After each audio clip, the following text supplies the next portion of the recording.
त्यांनी मुदत मागितलेली आहे, परंतु शेवटी मुदत मागितलेली आहे. उद्या आमचं आता आरटीओच्या अधिकाऱ्यांची मी बैठक केली, कारण मला कळलं पाहिजे ना. शेवटी त्यांनी मुदत वाढवली. आपल्याला हे राजकीय काही घोषणा आहे आणि त्यामुळे आपण आता त्यांना म्हणजे त्यांचं समाधान करण्यासाठी त्यांना मुदत वाढ वगैरे द्यायची अशी भूमिका बिलकुल नाही. मी आता त्यांना शब्द काही दिलेला नाहीये. उद्या आरटीओच्या सगळ्या 59 आरटीओची मी बैठक बोलवलेली आहे सकाळी 10:30 वाजता आणि त्या बैठकीमध्ये ह्या बाबतीतला आम्ही निर्णय घेऊ. त्यांनी मुदतवाढ जर मागितली असेल, मी आधीच घोषणा केली होती की तुम्हाला जर शिकवणी पाहिजे असेल शिकवणी द्यायला तयार आहे. तुम्हाला जर काही स्वयंसेवी संस्थांची मदत पाहिजे असेल तर ती मदत द्यायला तयार आहोत. तुम्हाला जर मुदत पाहिजे असेल तर ती आम्ही मुदत द्यायला तयार आहोत, परंतु मुजोरी चालणार नाही.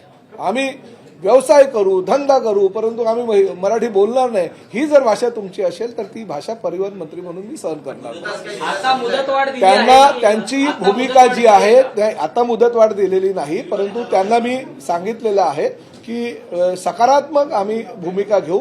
फक्त उद्या आमची आरटीओच्या अधिकाऱ्यांच्या बैठकीमध्ये त्या बाबतीतला आम्ही निर्णय घेऊ आणि पुढे करू. एक गोष्ट मी तुम्हाला सांगतो, मुदतवाढ ही त्यांनी मागितलेली आहे, आमची द्यायची तयारी आहे. पण फक्त आता किती वेळ द्यायचा, किती काळासाठी द्यायचा, कारण काय मग मुदतवाढ संपणार नाही. कारण आजच्याच बैठकीमध्ये कोणी 3 महिन्याची मागितलेली आहे, कोणी 6 महिन्याची मागितलेली आहे, कोणी 1 वर्षाची मागितलेली आहे. शेवटी आम्हालाही ठरवावं लागेल हो. फक्त ही राजकीय घोषणा नको. उद्या जर 3 महिने झाले, 6 महिने झाले आणि कोणी मराठी बोललाच नाही तर आम्हाला शेवटी पकडणार सर्वसामान्य जनता हे आम्हाला. परंतु माझं आपल्या माध्यमातून जनतेला सुद्धा आव्हान आहे आणि त्यांनी सुद्धा तीच भूमिका मांडली.